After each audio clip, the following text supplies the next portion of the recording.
오늘 지혜는 생명나무다. 제 설교가 다 성경 본문에서 제목이 나오고 있다는 것을 제가 누누이 말씀을 드렸듯이 18절 말씀이 요절이고, 제가 주목사님께도 부탁을 드렸습니다. 오늘 35절까지 다 읽기가 다소 부담스러울 수 있기 때문에 18절까지 했는데, 18절이 또한 오늘의 설교 제목이고 요절이에요. 지혜는 그 얻은 자에게 생명나무라. 그러므로 여러분께서는 오늘 다른 건 다 잊어먹어도 좋은데 제목은 잊어버리지 마세요. 제목은 지혜가 뭡니까? 지혜는 생명나무라. 고맙습니다. 생명나무, 얼마나 이 좋은 비유인가. 지혜는 생명나무다라는 것을 꼭 잊어버리지 마시고요. 우리 얼굴을 환하게 하시고 밝게 하고, 연준이 목사님 보고 자꾸 연준이 말하는 것 같지만 사랑해서 그러는 거야. 너는 안 믿겠지만 목사님이 사랑해서 자꾸 관심이 가는 생각이 가고. 자, 우리 양옆 앞뒤 분 보고 환한 얼굴로 하나님의 놀라운 은혜와 축복을 나눕니다. 하나님은 생명나무를 주셨습니다.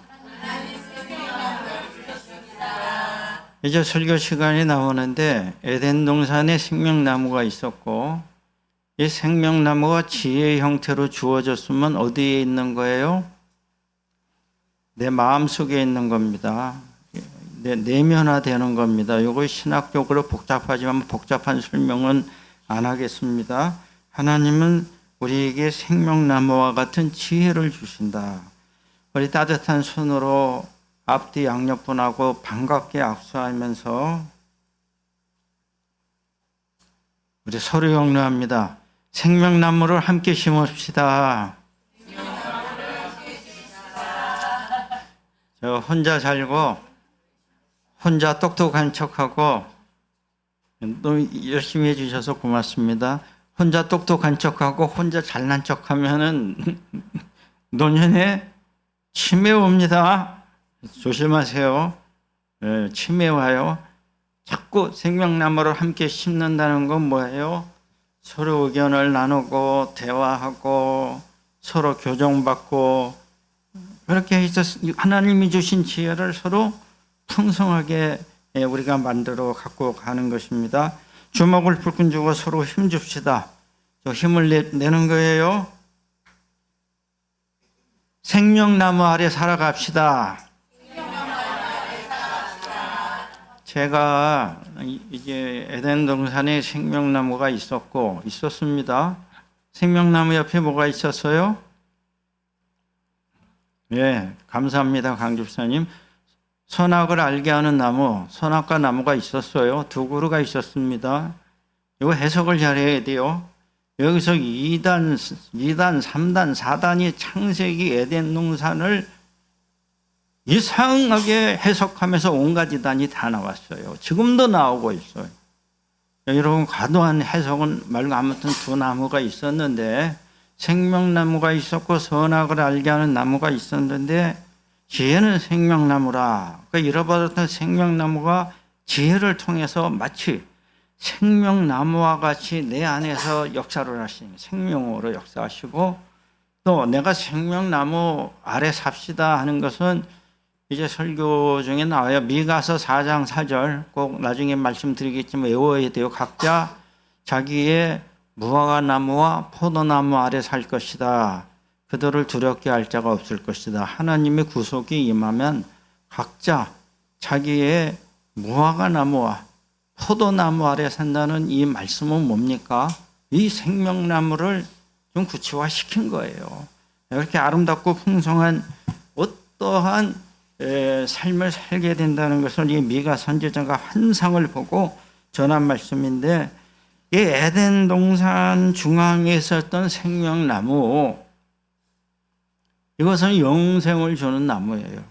근데 우리 조상이신 아담과 하와가 그만 너무 그 지적인 호기심보다는 지적인 탐욕 때문에 우리 인간은 지적인 호기심은 좋은데 지적인 탐욕에 빠지면 무지해집니다. 타락하는 거예요. 다 안다고 하는 순간 마귀되는 겁니다. 우리는 하늘나라 가는 순간까지 다 알지 못합니다. 알 수도 없고 알아서도 안 돼요. 이 금해져 있어요. 근데 이 아담과 하와가 선악을 알아버리려고 하는 그 선을 넘어가는 순간 눈이 밝아지니까 어떻게 됐어요? 자신이 살아가는 꼬라지가 부끄러워진 거예요. 부끄러울 게 뭐 있어요? 그러고 살았는데. 그러니까는 지식은 수치를 가져온 거예요. 아무튼 이 문제가 심각해지다 보니까 숨었어. 해결이 안 되는 거예요. 그러니까 하나님의 해결해 주신 게 그러한 상태에서 생명나무도 먹어서 영생하게 되면 그거는 지옥문이 열리는 거예요. 사람이 단순히 오래 사는 게 중요합니까? 여러분 몇 살까지 살기 원하세요? 설교 빨리 마쳐야 되는데 80 살고 90 사는 게 중요한 게 아니라 건강하고 평안하게 살아야 되지 않겠습니까? 내가 치매 걸려가지고 100세까지 살면 뭐 하겠어요? 내가 사는지도 모르고 앉아있는데 좀 비극적인 이야기 아닙니까? 내가 요양받으면서 80까지 살면은 자식들이 한 달에 300씩 대줘야 돼요. 왜? 한 달 요양사 비용이 얼마예요? 싸게 300만 원입니다. 다행히 자식이 3명 있으면 100만 원씩 나눠내요. 지금 목사님이 빨리 설교 마쳐야 되는데 자꾸 이런 얘기하다가 자꾸 새는 것 같은데 심각한 얘기입니다. 원망 들어요. 그 10년을 그렇게 해봐. 이거 어떻게 오래 살아야 돼요? 건강하고 평강하게. 건강은 기본이고 그 다음에 평안하게. 샬롬. 얼마나 좋습니까? 근데 내가 선악을 알고 나서 보니 불안해. 왜? 제대로 알면은 내 안에는 선한 게 하나도 없어. 아멘? 여러분 제가 강요하는 게 아니에요. 저도 그래요. 우리 인간 시시때때로 얼마나 잘못 생각하고 잘못 판단하고 엉뚱한 생각하고 누구 미워하고 또 시기하는 것까지는 좋은데 모함하고 남 흉보고 좀 못시기한 말로 뒷담화 까고 앉아서 남 뒷얘기하는 건 한국인이나 프랑스인이나 세계 만국 공통의 심성이에요. 남 흉보고 앉아있는 거야. 전 남 얘기 안 하려고 엄청 노력합니다. 얘 대놓고 얘기하는 거예요. 너 그렇게 살지 마. 차라리 그게 낫지. 뒷담화 까고 앉아있으면 세상이 바뀝니까? 내 마음만 힘들어지는 거예요. 자, 여러분. 그래서 하나님께서 부득불 제 해석은 아담과 하와를 추방시킨 거예요. 선악을 알아버렸는데 부분적으로 한 거예요. 이게 심각하고 제대로 알면 왜 쫓아냈겠어요. 부분적으로 지멋대로 알아놨으니 추방을 당해서 그 다음부터 우리 인간은 선악을 판단하는 그 문제로 엄청 시달리게 됐는데 잠언에 와서 오늘 제가 잠언서를 읽다 18절 말씀에 지혜는 그 얻은 자에게 생명나무라 이 말씀이 눈이 번쩍 떠진 거예요. 이 부족한 제가 목사이지만 잠언서를 한두 번 읽었겠습니까? 한두 번 읽었겠어요? 설교만도 수십 번 했어요. 특히 잠언서를 설교할 때는 저는 5절로 9절까지 많이 했습니다. 신방 가서도 수십 번 했어요. 지혜가 필요한 집에 가면 잠언서 3장 5절부터 제가 기도한 저는 뭐 여담이지만 영락교에 있을 때 부목사로 열심히 신방을 하면 말씀을 정하고 가지를 않았어요. 대충 여러 개를 정하고 그 집에 가서 기도하면서 그 집 분위기를 보고 제게 느낌이 올 거 아닙니까? 뭐 이걸 좋은 말로 영감이라 그러든지 딱 보면 이 집엔 지혜가 필요하구나. 그럼 잠언서 말씀을 주고 오는 거예요. 위로가 필요하구나. 위로가 필요한 집에 자꾸 힘내라 그러면 힘들잖아요. 사는 것도 힘들어 죽겠는데 위로의 말씀을 전하고 그때 주는데 보통 잠언서는 3장 5절로 9절까지를 많이 했습니다. 그런데 제가 오늘 18절 말씀으로 지혜는 생명나무라. 왜? 이 생명나무가 우리가 에덴 동산에서 잃어버렸던 그 생명나무가 일부가 지혜라는 형태로 회복이 되는 거예요. 하나님이 우리 인간을 축복하실 적에는 금은 보화를 주시는 게 아닙니다. 여러분 절대로 우리가 착각하면 안 돼요. 지혜를 주시는 겁니다. 할렐루야. 그러니까 어려서부터 여호와를 경외하고 하나님이 주시는 지혜를 받아 누려야 되고, 늙어서도 고집만 세져서 나 잘난 척만 하지 말고 겸손히 하나님과 끝까지 동행해야 된다는 말씀입니다. 그래서 지혜는 생명나무다. 여러분, 다시 복습합니다. 지식은 뭐예요? 지식은 내가 무엇을 아는 거예요. 여기서 무엇은 사실입니다. 사실이 뭡니까? 요새 영어 잘 쓰잖아요. 팩트. 이게 팩트냐 아니냐, 좋은 단어입니다. 사실이 아닌 걸 함부로 믿지 마세요. 사실이 중요한 겁니다. 내가 지금 100만 원이 있느냐 1000만 원이 있느냐 1억이 있느냐가 중요하지, 내가 지금 무슨 차를 사느냐는 아무 문제도 아닌 거예요. 내가 1억이 있으면 5천만 원짜리 차 사도 돼요. 돼요 안 돼요? 되죠. 내가 1억이 있는데, 근데 내가 1000만 원밖에 없는데 4천만 원 할부내서 5천만 원짜리 차를 사, 이거는 아주 어리석은 사람이에요. 차에 눌려 사는 겁니다. 차를 타는 게 아니라. 그러니까 팩트가 중요한 거예요. 뭐든지 내 팩트가 중요한 거지, 남도 중요하지 않고 이론도 띠오리는 나중 문제예요. 팩트.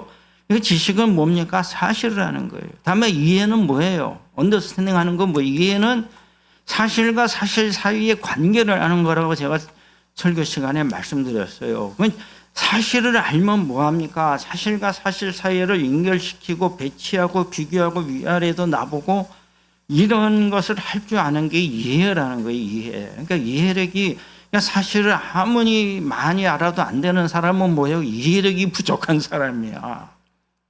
참 답답합니다. 암만 가르쳐봐야 못 깨달아요. 못 깨달아. 그 다음에 지혜는 뭐예요? 위즈덤. 사실을 알고 이해를 알면 이것을 내가 왜 알아야 되고 어떻게 알아야 되고, 그러니까 좀 현대적인 용어로는 판단력과 비슷한 말입니다. 이 지혜는 판단력과 비슷해서 칸트도 말했고, 그러니까 천재는 판단력이 좋은 사람입니다. 의사가, 제가 예를 들겠습니다. 의사가 존스 홉킨스 대학교에 최고의 대학을 나온 의사야. 많이 알아. 많이 알면 뭐해요? 환자를 보면 판단을 해서 적용을 잘해야 되잖아요. 네? 많이 알면 뭐해요? 이 사람을 지금 약을 줘야 될지 수술을 해야 될지 그냥 말로만 고치는 수술, 아무 문제가 없으면 아무 문제도 없습니다 하는 순간 환자는 의사를 믿으면 안도하고 돌아가는 거예요. 건강연령증 환자들 매일 약 먹고 위 내시경을 한 달에 2-3번 하고, 그 정신 잘못된 거 아닙니까? 근데 그런 사람 있을 수 있어요. 위 내시경을 한 달에 어떻게 2-3번 하냐 이거예요. 건강염려증. 자, 그러기 때문에 중요한 거는 판단력이에요. 잘 적용을 시켜야 되는 거예요. 그게 지혜라는 것입니다. 그래서 이것을, 지혜를 나무에 비유하면 지식은 뭡니까? 지식은 뿌리와 같은 거예요. 많은 사실들을 뿌리를 통해서 빨아들여야 돼요. 공부를 열심히 해야 됩니다. 할렐루야. 젊어서나 나이가 들어서나 공부 열심히 해야 됩니다. 사실을 뿌리로 영양분을 빨아들이듯이 세상 돌아가는 거 열심히 공부를 해야 돼요. 이치를 터득해야 됩니다. 나만 무식하게 앉아있으면 무식한 소리 듣는 게 분하다고 생각하지 마시고, 무식하면 안 되는 거예요. 인생이 박탈당하는 겁니다. 공부해야 돼요. 그러면 이 이해력은 뭐예요? 가지와 줄기 같은 거예요. 영향을 받아서 가지와 줄기가 튼튼해야 되잖아요. 쭉쭉 뻗어야 되는 거예요. 튼튼하게 잘 자라야 돼요. 그러면 지혜는 뭐예요? 열매와 같은, 결국은 열매 맺어야 되지 않습니까? 감나무는 감 열매를 맺고 대추나무는 대추 열매 맺고, 어제도 보고 왔어요. 우리 교회 대추나무가 우리 김미아 집사님이 심었는데 열매를 잘 맺어야 되는데 조금 맺혔더라고요. 아무튼 더 잘 키워야 되는 책임이 우리한테도 있어요. 근데 왜? 열매는 아름답고 풍성하고 그 열매가 생명인 거예요. 대추나무가 대추 열매를 맺어서 우리 인간에게 대추를 주는 것 같지만 자기가 다른 대추나무를 낳는 겁니다. 그래요? 안 그래요? 우리 교회에 골치 아픈 것 중에 하나가 단풍나무가 여기저기서 막 자란다는 거예요. 제가 심었어요. 단풍나무 씨앗 떨어지면 여기저기서 단풍나무가 막 자라는 거예요. 그게 누가 심어서 됩니까? 그 뽕나무도 막 자라요. 제가 매번 뽕나무 자르는 게 일입니다. 왜? 너무 번성하면 안 되니까. 자, 지혜는 열매예요. 그러니까 한 나무에서 지식과 이해와 지혜가 이렇게 나무의 상징에 들어맞고, 그리고 결론적으로 제가 한 목사의 편지에 써놨는데 여러분 집에 가셔서 그렇게 쉽거나 또 어려운 글도 아니지만 잘 읽어보시고, 요한계시록 22장 2절에 보면 생명수의 강가에 뭐가 무성하게 자라고 있어요? 생명나무가 자라고 있는데, 그 생명나무는 과실을 맺되 어떻게 맺어요? 달마다 과실을 맺는데 그것도 12가지 과실을 달마다 맺는 거예요. 이거는 끊임없는 풍요와 생명을 상징하는 겁니다. 여러분, 나무가 1년에 한 번 열매 맺는 거로 저는 알고 있어요. 제 상식으로는. 2번 맺는 나무 있는지 모르지만, 여러분 12가지 실과를 달마다 맺으면 그 나무 하나만 다 해결되는 거예요. 할렐루야. 그런 나무가 나오겠습니까?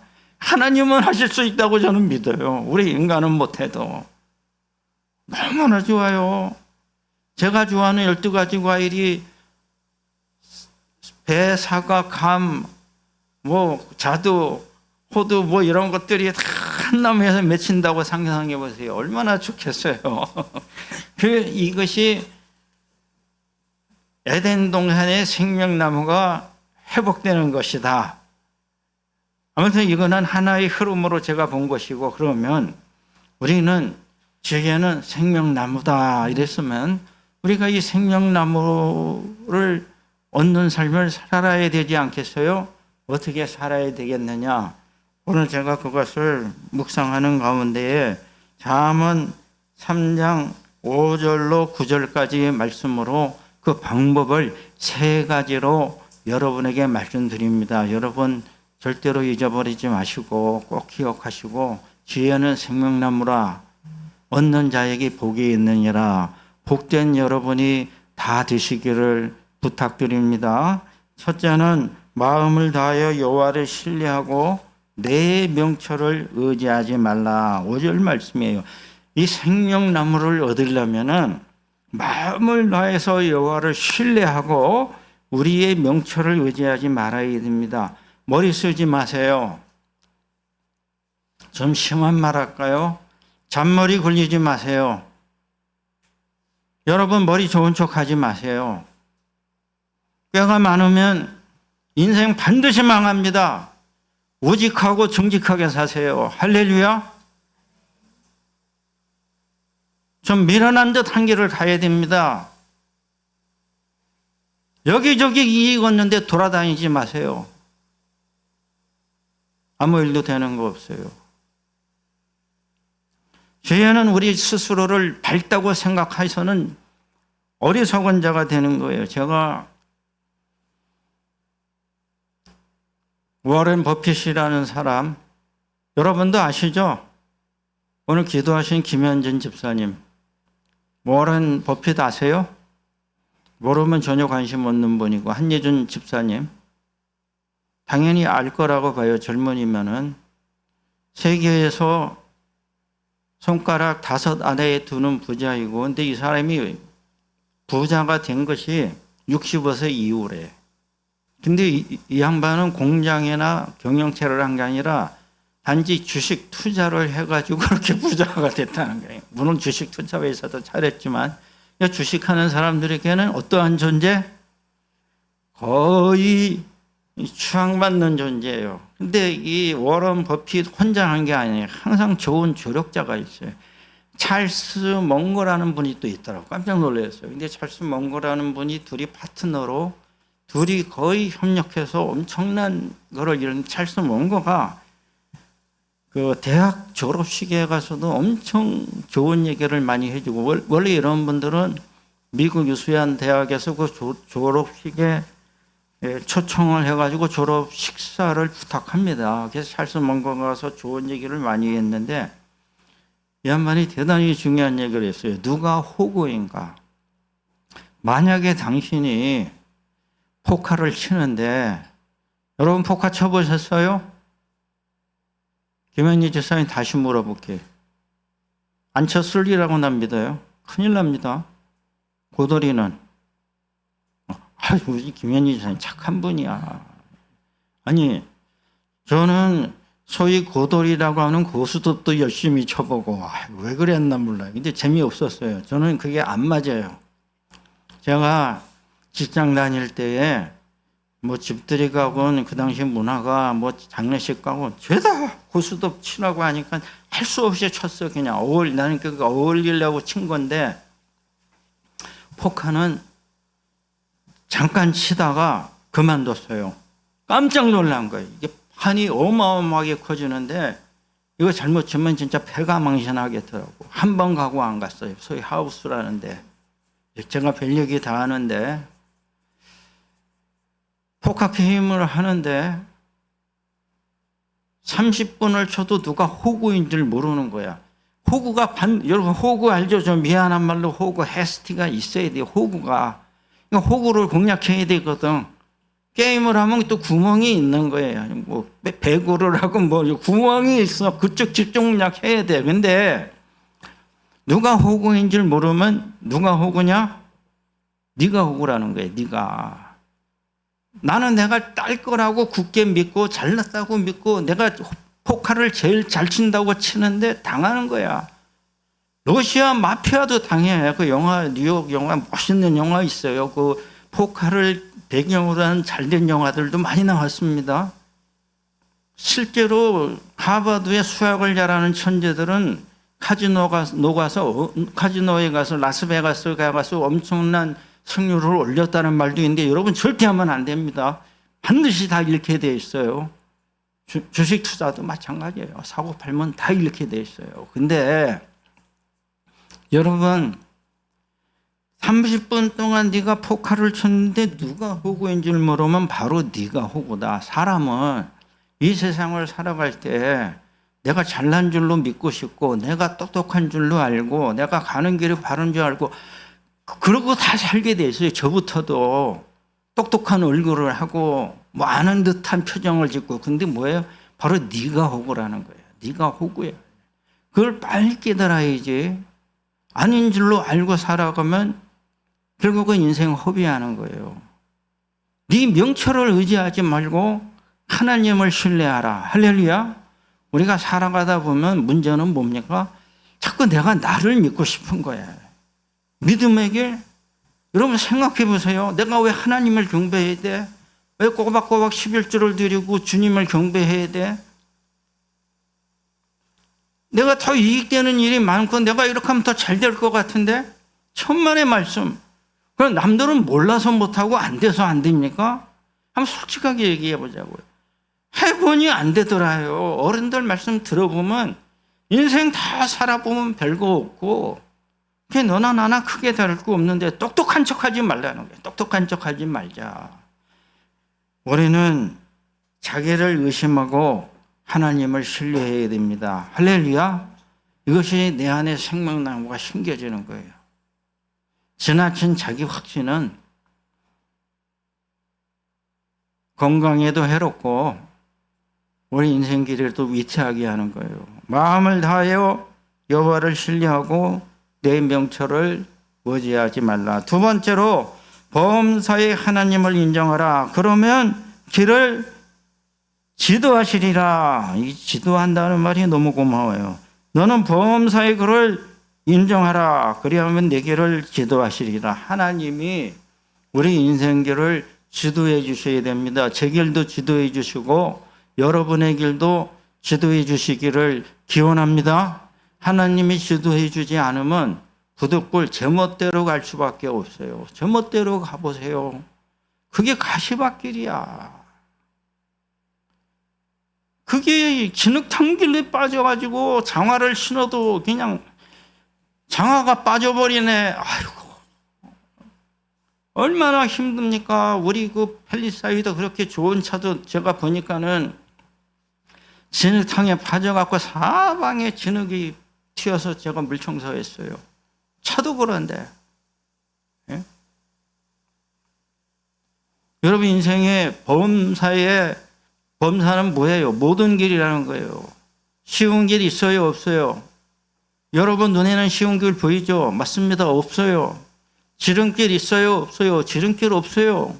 인생은 쉬운 길도 없고 지른 길도 없어요. 그냥 인생길 꾸불꾸불합니다. 할렐루야. 아멘 해주실. 인생길 다 꾸불꾸불하지 직선길 아무도 없어요. 왜 나는 가시밭길로만 가고 하나님 김집사는 좋은 길을 갑니까? 지 생각이지. 그 사람이 어떤 길을 걸어왔는지 물어봤어요? 물어봤냐고요.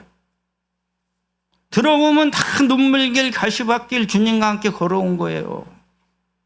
내가 보니까 그 사람은 좋은 길만 걸어온 것 같지. 그런 착각이 어디 있습니까? 지름길 직선거리는 부동산 전단지 광고에만 있어요. 여러분, 저를 보세요. 부동산 전단지 광고에 보면은 뭐 초역세권, 뭐 요새는 또 숲세권, 무슨 역 직선거리 500m. 여러분 이거 뭐예요? 이거 뻥이야, 뻥. 직선거리 500m 맞아요? 틀려요? 맞아요. 직선거리 500m는 존재합니다. 직선거리. 근데 제가 여러분한테 직선거리로 갈 수 있어요? 돌아가야 되잖아요. 주공원사님 저기 앉아 계시는데 제가 이렇게 돌아가면 거리가 2배 됩니다.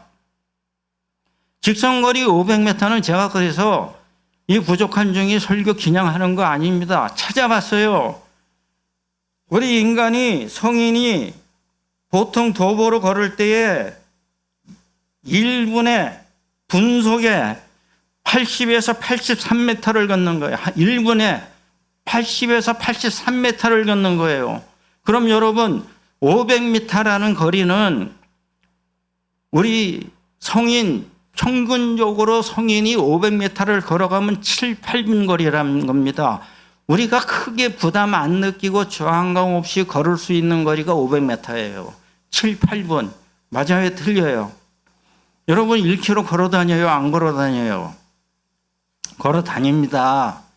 그거 힘들어서 안 걷는 사람들은 반성하셔야 돼요. 1km 12분에서 15분 걸립니다. 뭐 빨리 걸으면 10분도 걷겠죠?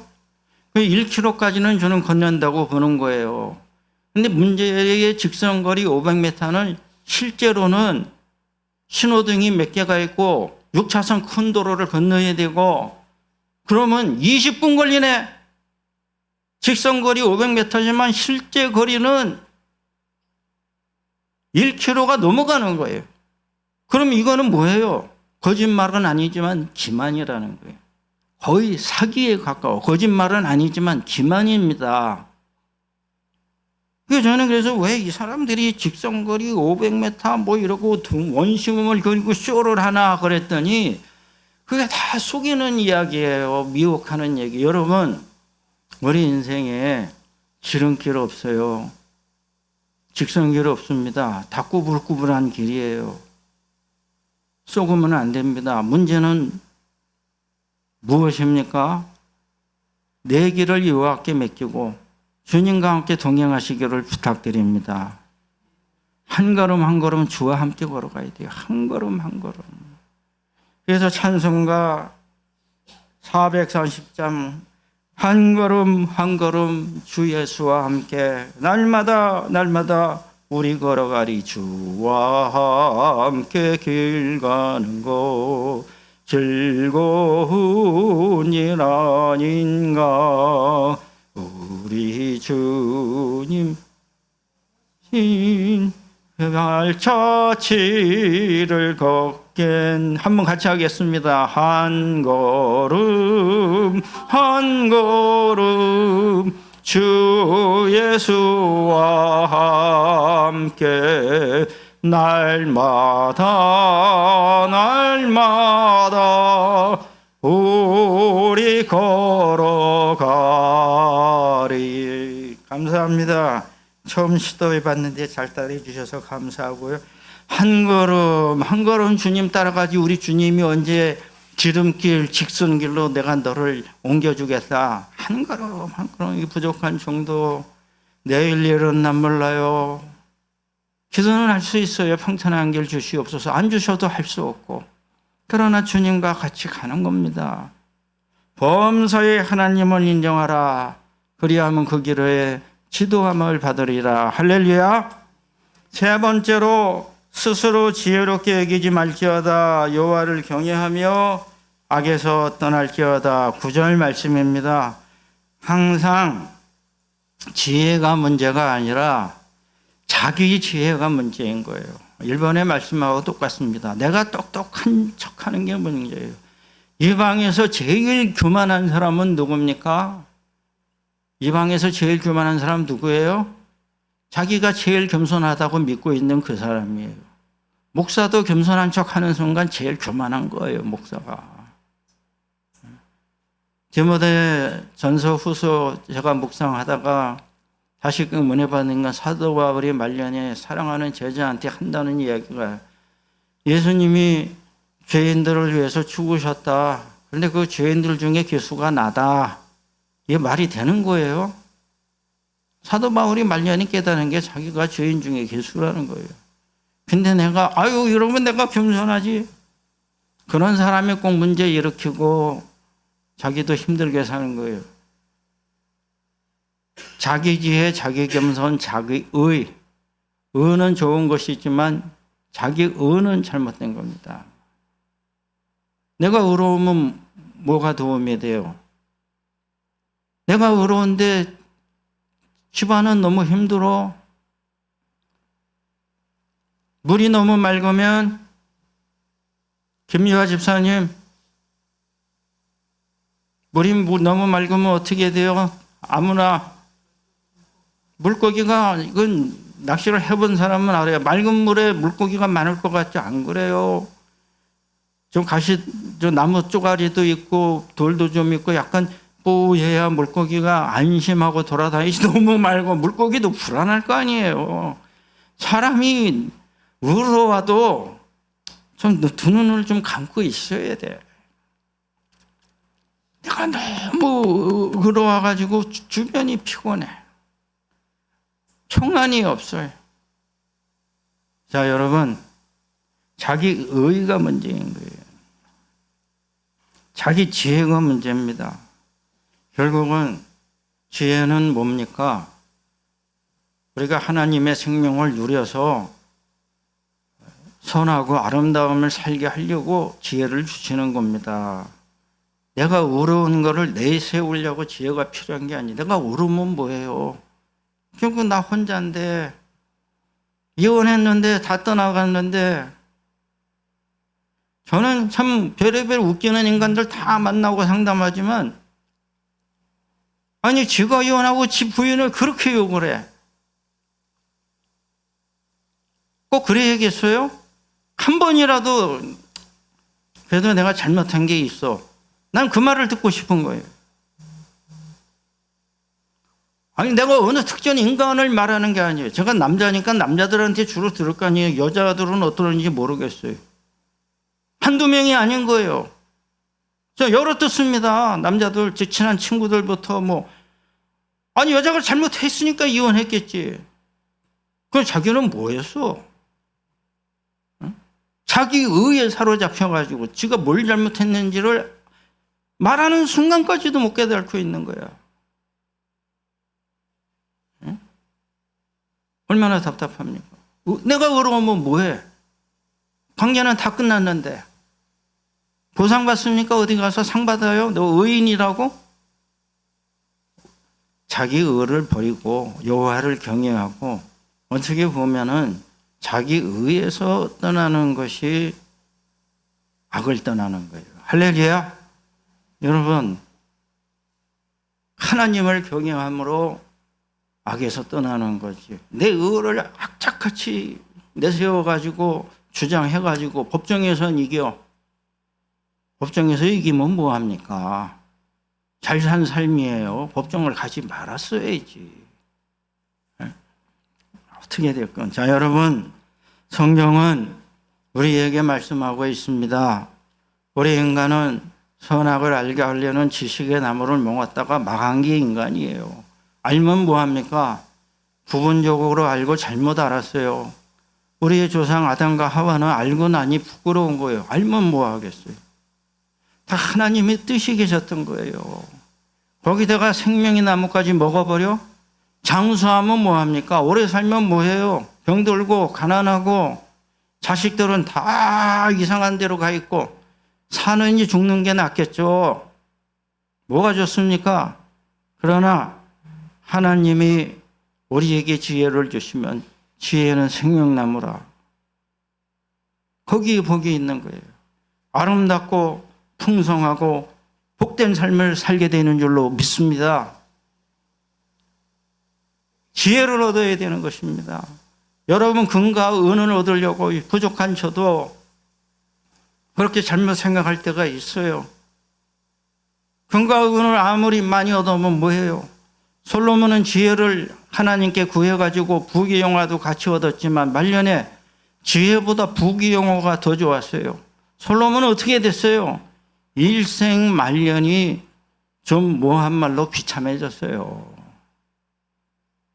다 배신하고 돌아서고 남는 게 없는 인생 뭐합니까? 여러분, 세상의 부귀영화 좋지만 다 부질없습니다. 하나님이 주시는 지혜 생명나무를 얻으시고 하나님이 주시는 아름답고 복된 것으로 풍성하고 생명이 넘치는 삶을 살 수 있기를 부탁드립니다. 네, 기도하겠습니다. 하나님 아버지 감사합니다.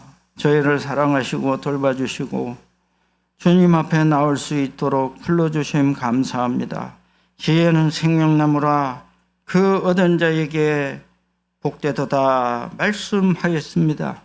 우리가 이 세상에서 금과 은도 얻어야 되고 지위와 명예도 얻어야 되지만 이러한 헛된 것에 마음을 뺏기지 말게 하옵시고 하나님이 주시는 생명나무를 내 마음에 심게 하옵시고 우리 가정에 심게 하옵시고 내가 가는 곳마다 지혜가 나를 인도함으로 밝고 아름답고 복된 길을 걸어가는 저희들 되게 하여 주시옵소서. 자기의 명철을 내세우지 말게 하옵시고 자기의 의를 주장하지 말게 하옵시고 겸손히 여호와를 경외하며 하나님의 선하심을 믿고 따라가는 저희들 되게 하여 주시옵소서. 주님의 은혜에 감사드리옵고 예수 그리스도 이름 받들어 기도 올리옵나이다. 아멘. 하나님께 올려드리는 찬송 540장 한 목소리로 부르시겠습니다.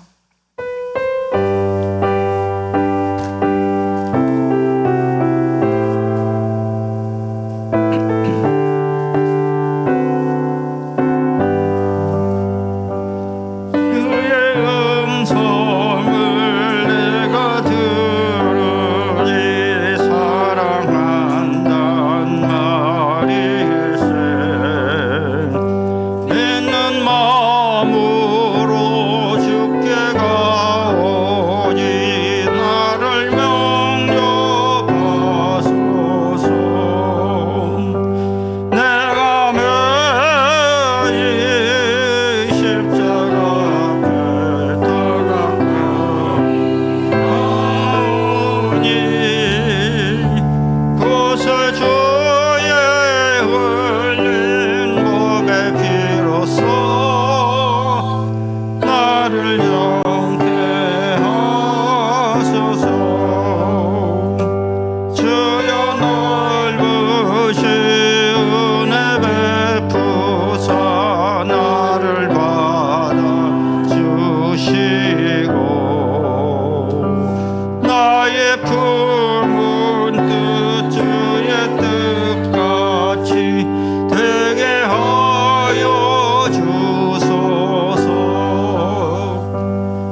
말씀을 생각하며 기도합니다.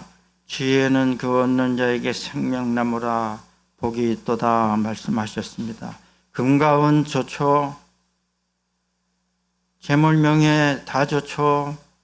아름다운 집 좋은 차 다 좋죠. 지혜가 없으면 생명이 없습니다. 우리 주님은 생명의 포도나무로 오셨고 우리에게 풍성한 생명을 주시고 또 우리가 간구하는 걸 들어주십니다.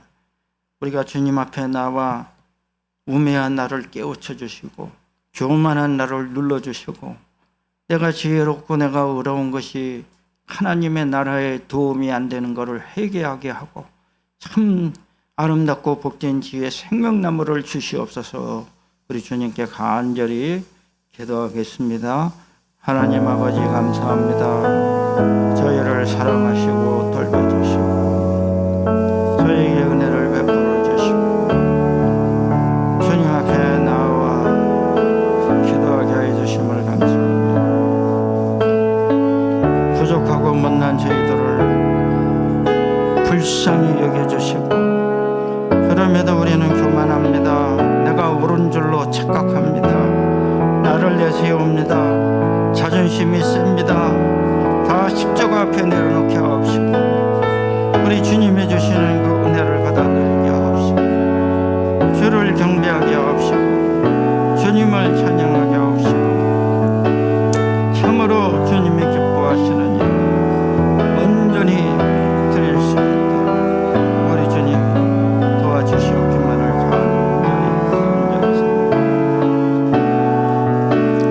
우리 주님 도와주심을 믿습니다.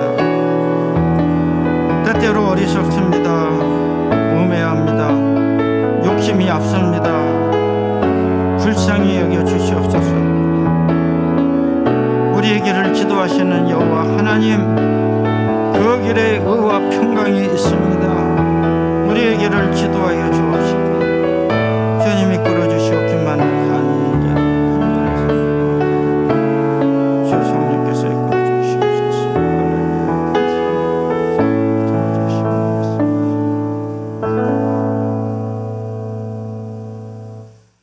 하나님 아버지 감사합니다. 거룩하고 복된 우리 주님의 날에 주님의 존전에 나와 예배드리게 해주심을 감사합니다. 우리 주님을 경배하고 찬양합니다. 또 저희의 가진 예물을 주님 앞에 내놓습니다. 저희의 마음을 받아 주시옵소서. 돈 11조로 드리는 손길에 복을 더하시고 평강도 주시고 소산도 충만하도록 인도하여 주시옵소서. 감사함으로 드리는 감사의 예물을 받으사 더 큰 감사의 열매가 맺히게 하옵시고 주정 헌금과 선교와 구제와 건축과 장학과 뜻을 정하여 드립니다. 이웃을 돕고 교회를 세우고 선한 열매를 맺는 아름다운 예물이 되게 하여 주시옵소서. 감사드리옵고 예수 그리스도 이름 받들어 기도 올리옵나이다. 아멘. 우리 주님의 은혜와 평강을 기원합니다. 우리 교회의 표어는 찬양할지어다 할렐루야 시편 150편 6절의 말씀, 또 우리 잠언서를 여러분 꼭 미리 한 장씩 읽고서 설교 시간에 와주시기를 부탁드립니다. 그리고 경건의 읽기 디모데후서 읽고 또 여러분의 은혜 받은 글들을 꼭 누구 정해서 올리라고 한 적 없습니다. 다 올리시고 서로 은혜를 나눠서 서로에게 유익을 줄 수 있기를 부탁드립니다. 그리고 토요가정 새벽기도 토가세는 가정을 위해서 드리는 기도예요. 기도 외에는 없습니다. 가정은 절대로 돈 위에 세워지는 거 아닙니다. 가정은 제가 이제 주례할 때마다 한 번씩 하는 얘기인데 누구 말대로 인내 위에 세워지는 것이고 여러분이 인내를 잘하려면 어떻게 해야 돼요? 기도하는 길밖에 없어요. 기도 위에 세워지는 겁니다. 기도 위에. 자식들 절대로 말 안 듣게 돼 있어요. 자식은 원래 말 안 듣는 거예요. 기도해야 됩니다. 그래서 여러분 기도할 수 있기를 부탁드리고요. 수요 찬양 강동 예배 오셔서 함께 영어 성경 나눌 수 있기를 부탁드리고요. 또 우리 여백정원과 생명텃밭 이 가꾸는 일에도 여러분의 손길 부탁드리고, 방울토마토가 좀 익었어요. 오늘 좀 따다가 조금이라도 좀 나누면 좋겠고요. 또 우리 390 케빈 카페 사역 교회에 우리 11조와 또 장학 헌금을 해서 우리 학생들에게 장학금이 나가고 있습니다. 여러분 기도하시고 다른 카페 돌아다니지 말고 우리 390 케빈 카페를 많이 이용해 주셔야 돼요. 할렐루야. 제가 우리 카페에서 맡은 것 중에 하나가 영업이에요. 저 열심히 친구도 부르고 아는 사람도 부르고 와서 커피, 나를 사랑하면 와서 커피 마시라는 거예요. 말로만 사랑하지 말고. 아무튼 그러한 일을 통해서 우리가 귀한 열매를 나눌 수 있기를 부탁드리고요. 또 오늘 감사한 일은 우리 주권사님이 귀한 헌금을 하셔서 우리가 맛있는 김밥을 나누는 날, 맞죠? 오늘 보니까 김밥의 날이에요. 넷째 주나 마지막 주죠? 예, 이번 달엔 5째 주까지 있죠? 그러니까 하여튼 그냥 뭐 원칙대로 넷째 주에 김밥을 또 맛있게 나눌 수 있기를 바랍니다. 다른 광고 없으시면 제가 기도하겠습니다. 이제는 우리 주 예수 그리스도의 무한하신 은혜와 하나님 아버지의 극진하신 사랑하심과 성령님의 감동감화 내주하시며 우리를 친히 밝히 인도하여 주심이, 여호와를 경외하며 악에서 떠나며 하나님께서 지도하여 주시기를 간절히 사모하여 머리 숙인 성도들 머리 위에, 그 가정과 일터 위에, 세워주신 주님의 교회 위에 여자로부터 영원히 함께 계시옵기를 간절히 축원하옵나이다. 아멘.